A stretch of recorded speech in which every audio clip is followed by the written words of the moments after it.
네, 안녕하세요. 말씀 베이커리 48번째 시간 2020년 11월 24일 말씀 묵상에 오신 여러분들을 환영합니다. 함께 기도하심으로 시작하겠습니다.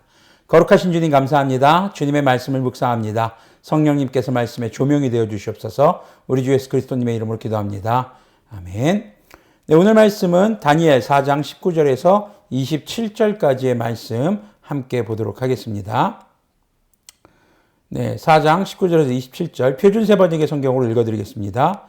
왕의 말이 끝났을 때 일명 벨드사살이라고 하는 다니엘은 한동안 놀라서 몹시 당황하였다. 왕이 그에게 말하였다. 벨드사살아, 이 꿈과 그 해몽이 어떠하든지 범인하지 말아라. 벨드사살이 아뢰었다. 임금님, 이 꿈은 임금님의 원수들이 꾸었더라면 좋았을 뻔했습니다. 해몽도 임금님의 원수들에게나 해줄 수 있으면 좋겠습니다. 임금님이 보신 그 나무는 점점 자라서 튼튼해지고 그 높이가 하늘에까지 닿아서 땅끝 어디에서나 그 나무를 볼 수 있었고 그 잎이 무성하여 아름답고 그 열매가 아주 많아서 온 세상 피조물의 먹거리가 되었고 그 나무 아래에서 들짐승이 쉬었으며 그 가지에는 하늘의 새들이 깃들었다고 하셨습니다. 임금님, 그 나무는 바로 임금님이십니다. 임금님은 강대해지셨습니다. 임금님의 강대함이 하늘에 닿았고 임금님의 통치가 땅끝까지 이르렀습니다. 임금님이 보시니 거룩한 감시자가 하늘로부터 내려와서 이렇게 말하였습니다. 이 나무를 베어 없애되 다만 뿌리의 그루터기는 땅에 남겨두고 쇠줄과 놋줄로 동여서 들풀 속에 버려두고 하늘에서 내리는 이슬에 젖게 하고 들짐승과 함께 어울리게 하여라. 이렇게 7대를 지나도록 하여라. 임금님, 그 해몽은 이러합니다. 가장 높으신 분이 내리신 명령이 임금님께 미칠 것입니다. 임금님은 사람에게서 쫓겨나서 들짐승과 함께 사시며 소처럼 풀을 뜯고 하늘에서 내리는 이슬에 젖으실 것입니다. 이렇게 7대가 지나간 뒤에 임금님은 비로소 가장 높으신 분이 인간의 나라를 다스리신다는 것과 누구든지 그의 뜻에 맞는 사람에게 나라를 주신다는 것을 깨달으실 것입니다. 또 나무 뿌리에 그루터기를 남겨두라고 명령하신 것은 하나님이 세상을 다스리신다는 것을 임금님이 깨달으신 다음에야 임금님의 나라가 굳게 선다는 뜻입니다. 그런 임금님은 저의 조언을 받아주시기를 바랍니다. 공의를 행하셔서 임금님의 죄를 속하시고 가난한 백성에게 자비를 베푸셔서 죄를 속하시기 바랍니다. 그렇게 하시면 임금님의 영화가 지속될 수 있을지도 모릅니다. 아멘. 자, 오늘 말씀은요, 다니엘이 느부갓네살이 꾼 두 번째 꿈을 해석해 주게 됩니다. 하나님께서는 7년 동안 느부갓네살에게 고난의 시간, 짐승과도 같이 생활하는 시간을 주시고 하나님께서 세상을 통치하신다는 것을 깨달은 후에야 다시 회복될 것을 꿈으로 보여주신 것입니다. 그리고 다니엘은 느부갓네살에게 속죄할 것, 하나님 앞에 속죄할 것을 권면합니다. 자, 꿈의 이야기를 들은 다니엘이 당황합니다. 듣자마자 꿈의 의미를 알았거든요. 그리고 2장에서 기록된 것처럼 꿈의 의미를 알게 하는 지혜를 주님께서 주셨기 때문에 그걸 바로 알 수 있었죠. 그런데 그는 당황하면서 바로 꿈의 의미를 말하지 못합니다. 그리고 좀 괴로워하는 모습을 보입니다. 느부갓네살과 다니엘의 대화를 보면 두 사람의 관계가 상당히 서로 좀 아껴주는 돈독한 사이로 보여집니다. 그리스도인이 아닌 사람을 미워하는 사람이 아닙니다. 우리 주 예수님께서 세상을 사랑하신 것은 우리가 거룩해서가 아니었습니다. 우리가 아직 죄인으로 있을 때에 주님께서는 우리를 찾아오셨고 우리를 죽기까지 사랑해 주신 것입니다. 그리스도인은 바로 그런 우리 주 예수님의 사랑을 본받는 자입니다. 하지만 사람들은 사랑한다고 해서 그들의 죄를 묵인한 것을 사람들을 사랑한다고 해서 그들의 죄를 묵인한 것을 의미하지는 않습니다. 예수님께서는 사람들이 주님을 바로 알지 못하는 것을 안타까워하셨고 십자가의 속죄를 이루시기까지 사람들 사이에서 주님의 나라의 복음을 전하셨습니다. 이와 마찬가지로 우리가 우리 주변의 비기독교인들을 사랑한다는 것은 우리가 그리스도인다운 삶으로 복음을 전하는 삶인 것을 기억하셔야겠습니다. 꿈의 의미는 이제 20절에서 26절까지의 내용이죠. 큰 나무는 바로 바벨론의 왕 느부갓네살 왕을 상징한다고 이야기해 줍니다. 느부갓네살과 그리고 그의 나라 바벨론이 굉장히 강하고 커졌으며 그의 통치가 하늘까지 닿았고 땅끝까지 이르렀다라고 얘기합니다. 그런데 하늘까지 닿았다는 것에서 느부갓네살이 교만하여진 것도 역시 나타나집니다.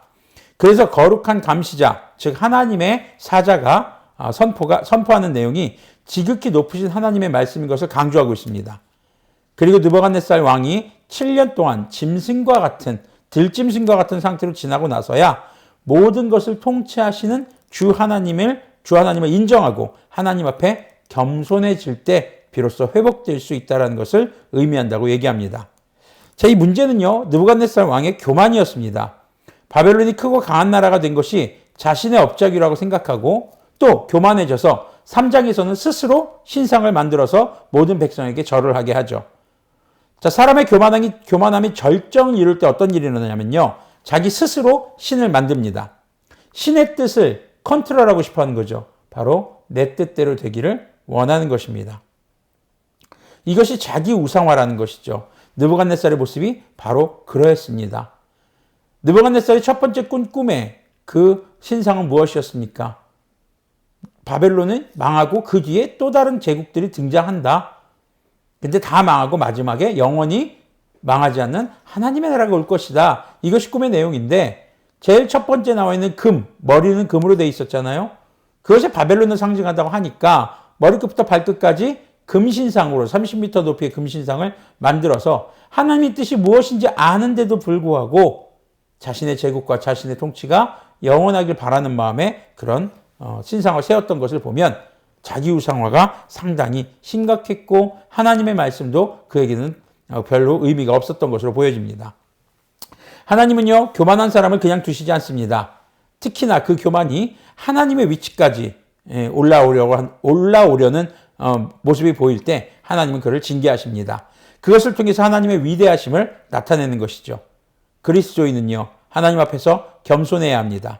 그 무엇 하나도 주님의 섭리와 은혜가 아니고서는 불가능하다는 것을 믿고 또 삶으로 드러내야 하는 삶입니다. 그리스도인은 주님 앞에서는 겸손하되 세상 앞에서는 믿음으로 당당하셔야 합니다. 그리고 27절에서는 회개해야 합니다라고 강조를 하죠. 다니엘의 꿈의 해석을 말한 뒤 느부갓네살에게 조언을 합니다. 바로 속죄를 하라는 것입니다. 다니엘의 권면은요, 공의를 행하고 또 가난한 백성에게 자비를 베풀라고 얘기합니다. 그리스도인의 삶은 언제부터 시작이 될까요? 회개를 할 때 시작이 됩니다. 회개는요, 그런데 끝이 아니라 거룩한 삶의 출발점입니다. 그리고 진정한 회개는 삶의 행동이 변하는 것을 나타냅니다. 공의를 행한다는 것의 기준은 역시 하나님의 말씀이죠. 하나님의 말씀을 배우고 삶에 적용하며 사는 것이 공의를 행하는 것입니다. 자, 그리고 그 공의를 행하는 삶 속에는 주변의 어려운 이웃을 섬기고 그들을 돕는 삶의 태도가 중요한 위치를 차지하고 있는 것을 우리는 다시 한번 확인하게 됩니다. 다니엘이 그런 권면을 할 수 있었던 것은 그가 주님의 말씀을 알았고 그 말씀을 적용하는 삶을 살았기 때문입니다. 그리스도인의 공의와 사랑을 행하는 삶으로 주님께 돌아와야 할 사람들에게 회개를 권면할 수 있는 그런 우리가 되기를 기도합니다. 회개하십시오. 천국이 가까웠습니다. 네, 그래서 오늘 말씀 제목은 Real Repentance, 진짜 회개라는 뜻입니다. 자, 그리스도인은 주님의 사랑을 배워 행하는 사람들인 것을 기억하시고요. 사람의 자기 우상화는 스스로 하나님의 위치까지 올리는 교만의 죄인 것을 또한 기억하시길 바랍니다. 그리고 마지막으로 그리스도인의 공의와 사랑을 행하는 삶으로 회개를 권면하는 삶이 선교하는 예배자의 삶인 것을 기억하시기를 바랍니다. 기도하겠습니다. 거룩하신 주님 감사합니다. 주님, 우리가 회개를 통해서 주 예수 그리스도님의 회개를 통해서 그리스도인의 삶이 시작된 것을 고백합니다. 우리가 이렇게 그리스도인의 삶을 살아갈 때에 주님의 말씀을 행함으로 주님의 말씀을 배우고 또 읽고 행함으로써 우리 주변에 주님을 모르는 자들, 믿음이 없는 자들에게 우리의 삶으로 회개를 권면할 수 있는, 그리고 그들의 삶에도 구원이 시작될 수 있도록 하는 그런 삶이 시작될 수 있도록 인도하여 주시옵소서. 침수례자 요한이 광야에서 외쳤던 그 말을 기억합니다. 회개하십시오. 주님의 나라가 가까웠습니다. 어제보다 오늘 주님의 나라가 더 가까워진 것을 우리가 바라봅니다. 주님의 나라가 다시 오시기 전까지 우리의 삶이 늘 주님의 복음을 전하는, 선교하는 예배자의 삶이 되도록 긍휼을 베풀어 주시옵소서. 우리 주 예수 그리스도님의 이름으로 기도합니다. 아멘. 네, 우리들의 거룩한 삶을 통해서 주변에 있는 사람들이 주님께 회개하는 것이 진정한 구원의 길이라는 것을 깨달을 수 있기를 소망합니다.